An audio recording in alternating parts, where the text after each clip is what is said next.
the African society places a man at a pole position where he has the bigger bag, where he's the one who is supposed to be having the stash of cash. In other words, the African society places a man at a position of leadership, a position where he's the overseer of what's happening in the family. He is the one who is supposed to bring wealth into the family, who is supposed to make sure that the family is well off. If we are going to look at dating and being in relationships in that way, then it simply means an African woman will be looking for a man who is well off.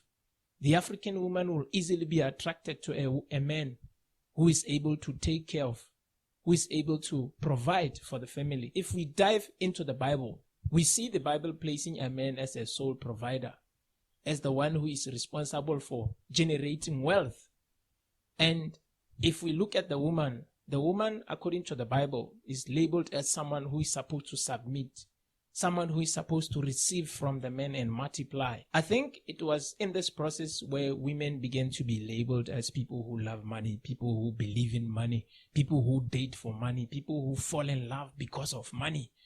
But the simple basic principle is that from the core foundation of the earth, a man was seen as a provider. A man was declared. He was designed to become a provider. It was during the change or evolution of time that money became the first source of wealth. Money became the first principle towards generating and accumulating wealth. So as long as a man is seen as a provider, a woman will always be looking out for someone who will be able to provide. In this equation, this is where we see money coming in. The true meaning of relationship, of marriage, of unions, of dating was watered down. I don't think it's wrong to have women who are looking out for men who will be able to provide. I mean, it was declared from the foundation of the earth. Even in our African society, it has always been like that.